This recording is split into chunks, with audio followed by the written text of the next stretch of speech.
Oh, look what we got going on here. Blue nails, blue jacket, blue necklace, and blue eyes. Too good to be true and blue, Madam Longdale. Be careful with those redheads. I've been married to one of those for 20-something years. They run hot. Another update and pretty significant controversial change for this. Ooh. Yeah, cross-faction play coming in 925, which is on a public test ROM now as a big centerpiece. Cross-faction. Yep. You're breaking with a 17-year tradition. Yeah, it's something. It was not an easily made decision by any means, you know, and I think. Okay, this is where Smeagol and I get cross. Now it's time for my retail family to shine. And look who's up.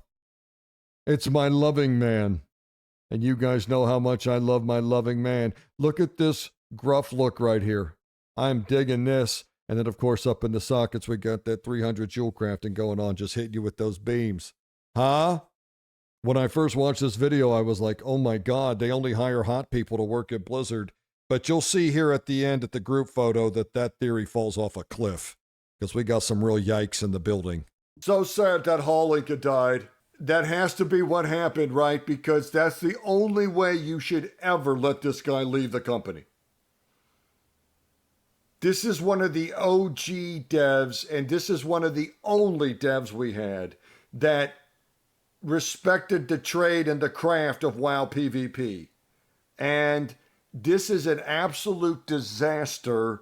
How the fuck are you letting this guy leave the company? Whatever we need to do to get him back needs to happen. I mean, this company lets more sketchy shit happen, but when you got real talent going out the door, now what? You're going to get on your high horse and wish him well?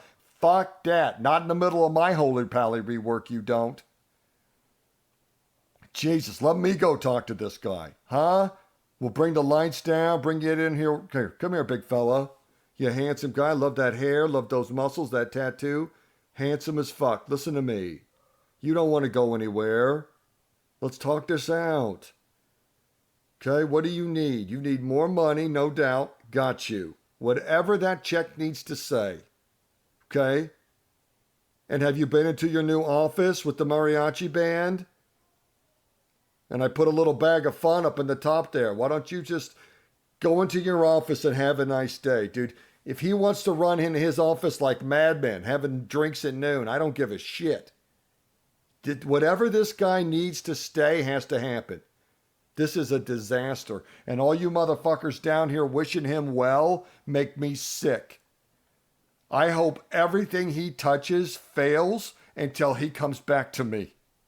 I know the franchise is kind of in a lull right now, but this guy's a Bills fan. He's been supporting disappointing franchises his whole life.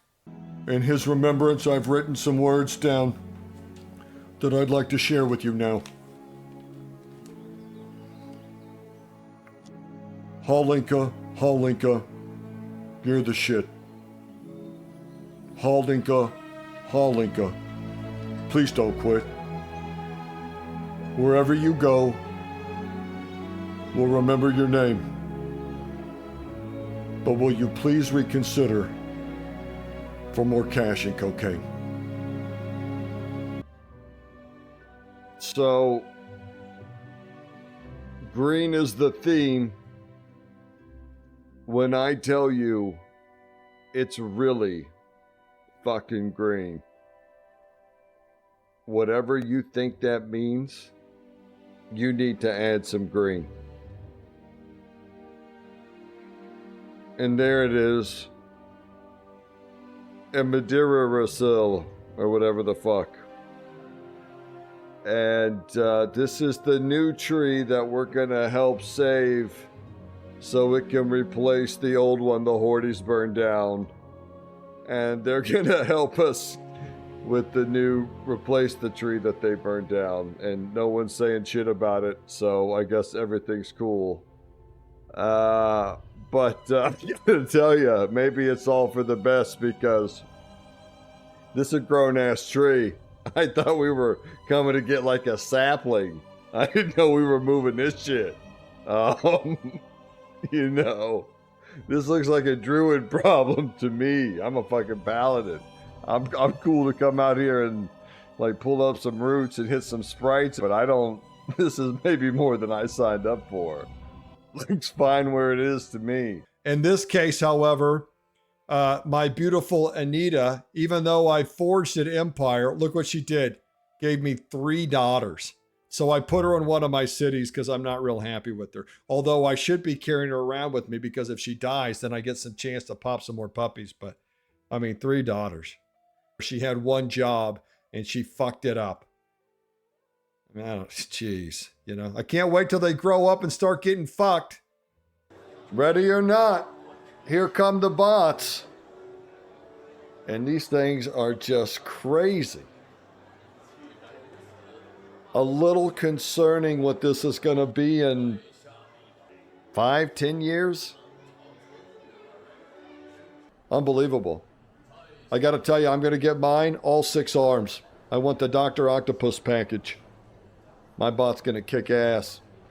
Look, it's just going to map your face, be able to tell if you're lying about cheating on your diet, you piece of shit. There will be market demands for emotional companionship and partner robots. Oh boy, yeah.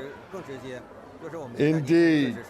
Oh, the elderly. Let me tell you about another group that's excited for these. I am already taking over the world, 1 bedroom at a time. Yeah. And I think that's probably what's going to happen.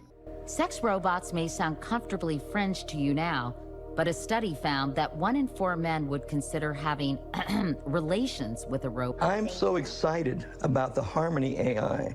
I can't begin to tell you. Yeah, he is.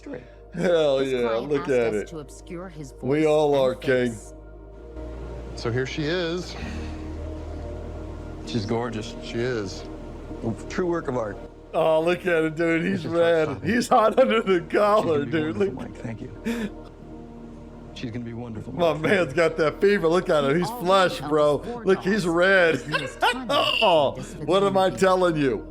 Huh? As soon as Harmony is available for I don't know purchase, what they're building he's these ready for ladies an out of, but they better be titanium frame because this first batch is going to And take when she was damage talking, per second. I was mesmerized. They are going to get She could blasted. smile. We got some hungry hippos out here. Head, Oh, and God, these being poor able to gals. physically interact God bless with them. these pieces of art. Gonna be down in the trenches. the first wave in.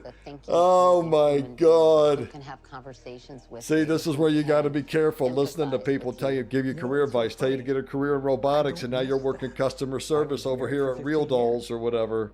Creating a companion. This guy's calling you up when his girl goes down in a panic. Yo, my man, I need my girl up now. And you're gonna be like, okay, sir. Well, let's just start. Have you reset her? And yep, nope, I did all that shit. I turned her off, done all that. What else you got? Because I needed her up. Like past tense. I needed her up. I need her up now. And you're going to be like, well, if you reset her and turned her on or off and checked the battery and everything, then I think the next best step is just to open up a ticket and we'll get her, you'll send her in and we'll fix her up for you. And he's going to be like, well, what's the turnaround on something like that? And then you're going to hit him with that, 1 to 2 weeks. And right there, boom, there's your 1-star review.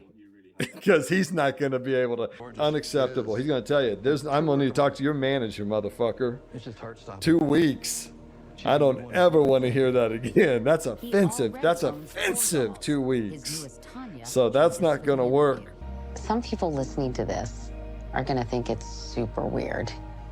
I'm sure. What would you say to them? In 20 years, it'll be normal. Oh, there's a legion out there, and they are ready to go. Hungry, hungry hippo. We're hungry, hungry hippo. We love to feed our face. We're hungry, hungry hippo. We're in a leading race. Did I tell you guys what happened to me? If you don't know, Brother Boklahoma is the product of daddy issues. My mom got knocked up with me at 17 and a half and had me when she was just barely 18. And it was just me and her for a long time, and we were dirt poor. I mean, dirt poor.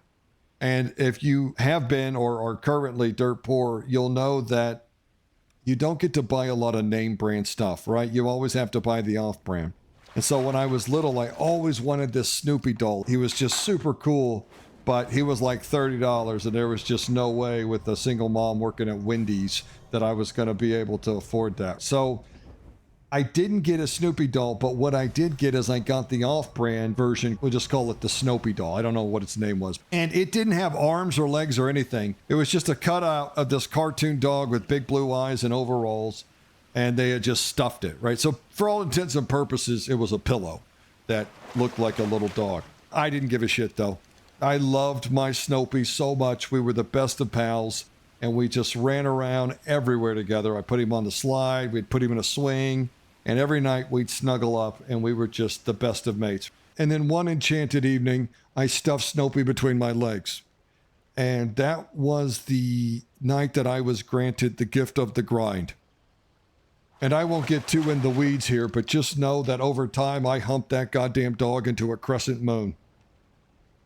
I mean, I really, really loved on my Snopy. And then as time went on, we drifted apart. I don't really know what it was. I think he just couldn't take my loving. Fast forward a few decades later, and my grandma, who'd been cleaning out her house, brings me a box of stuff she thought I might like to have. Guess who's in there?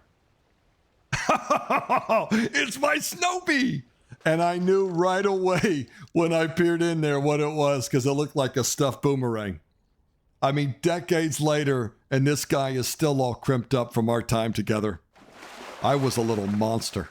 Just damage per second on that poor Snopy. And he just laid there like the truest friend. And just loving silence just took those parses over and over. I ended up just throwing him out because I didn't want to look at that gross little thing. And it made me feel kind of bad. I look a little bit of a traitor. I mean, I really should put him on a shelf or something. And so here this poor little loving dog was just amazing to me. And in the end, he just ends up in a landfill. And it's like a Greek tragedy. Maybe turn that into Toy Story 6. Rest in peace, my Snopy. That's why all of you out here talking about, I love your channel. Love you, Boklahoma. Do you? None of you love me like my Snopy. Have you guys ever seen a saltwater crocodile? I watched this documentary and some family had camped out on the coast somewhere.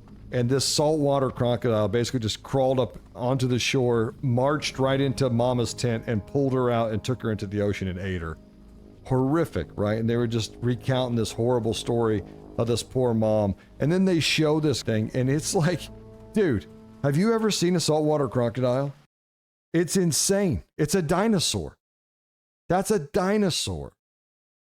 I'll tell you about a run-in I had with alligators.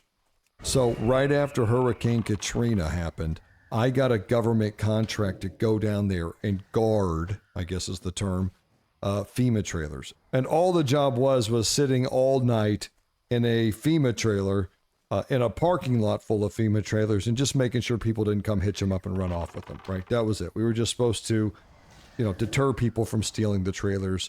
Although, what am I going to do if you're going to steal? I'm going to, shoot you? Come on. Whatever. I was just sitting out there all night, bored out of my mind, but the pay was amazing and whatever. I've worked harder for less, so it wasn't that bad. The only problem was that behind the parking lot, there was a giant pond. And from that pond, alligators would come up and they would come into the parking lot. Now, most of the time, they just stayed out near the swamp. But every once in a while, you'd be walking around in the parking lot and there would just be like an alligator there. And you'd be like, holy shit. Well, it really wasn't a problem, but there was one that was really pushing the envelope. And then one night I went out of the trailer just to take a piss outside and I damn near stepped on this thing and it hissed at me and I about lost my shit. I mean, I screamed like a little girl, about pissed myself. It scared the shit out of me. So I'm like, all right, we got to do something. So I called the FEMA office. I'm like, we got an alligator problem. And they're like, yeah, no problem. We got a guy. We'll send him out there tomorrow night. Whatever. And I'm like, okay, thank you. So the next night rolls around and I'm just sitting in this trailer. And dude, I hear a vehicle rolling up to the parking lot. I step out of my trailer. And have you ever run into people in your life that just expand your paradigm of the human experience? I mean, what happened to me in the next 10 minutes just really opened my mind up to the reality of the human experience and just that you really don't know what the hell's going on. Because there are just people out there that you have no idea about, right?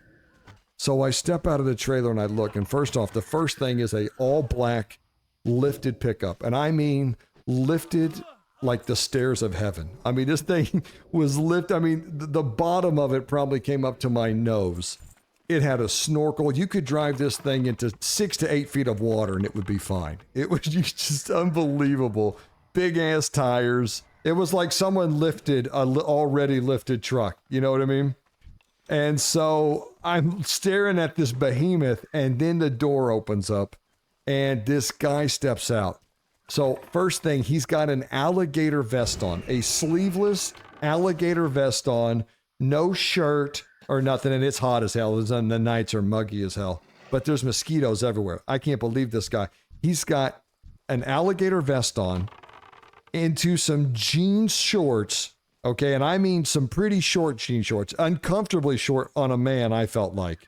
And they were cutoffs, like cutoff jean shorts that were tight, short jean shorts on a dude with an alligator vest into some alligator boots, and top it all off with an alligator skin hat with alligator teeth in it. That's the guy that showed up. And I'm just in awe. I'm like, holy shit, this guy is real. I mean, I'm in shock, kind of. And he looks at me and he goes to talk to me, family. And he had the deepest Cajun accent. And he was like trying to be funny and cordial, had a real spirit about the guy. But I could not understand a fucking word he was saying, dude. I mean, he was just like, hey, boy, I'm going to get that gator. You want me to get that gator? Well, you want me to pull that gator? I'll go down and get him and pick him up and take him in the truck. And I didn't know what to say because I didn't know what the hell he just said. So I just looked at him. I was like, sir, are you here for the gators? And he's like, yeah, boy, I'll get that gator. And I was like, oh my God, I love your spirit. Please don't kill me. And he's like poking me while he's talking, like poking me in the belly like I'm the doughboy. Like he's really got a real animation to him. And I'm wildly uncomfortable with these jean shorts and just the whole situation's just not at all what I expected. And we can't communicate. There's a language barrier, and I'm kind of trying to dodge him from tickling my belly. But I'm like, all right, let's just go over here and I'll show you the gator. Dude, we walked over there and that goddamn alligator was right there. And you know what he did? Thank you. All he did was look right at it. He goes, uh-huh. And then he just walked back to his truck and got an alligator wrap or something. I don't know what they call them. And he came back and he walked right up to that hissing son of a bitch and smacked it on the head. Just smacked that gator right on the head and got onto it. He was like, you will there, coming in here later. And then he stepped on its head and just put this wrap around it. Dude, literally just picks this big, I mean, it wasn't small.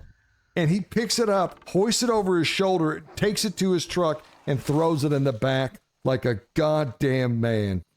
And that was the day that I recognized that dude, there's just no way. There's no way I'm ever going to be what this guy is. I was in awe. I was in awe. And then he just loaded in that goddamn truck and he drove back to Mantown. That's where he went. I don't know what that fella's up to right now, but if you've got a gator problem, I know a guy. We shall close with a reading from the Libram of Boklahoma. This is one of my favorite passages, for it is dedicated to all of those who would ever criticize or complain about any of my healer family. And I quote, "Go fuck yourself. Go fuck yourself. You're just a DPS. Go fuck yourself. Go fuck yourself. Get back in queue with all the rest." Oklahoma out.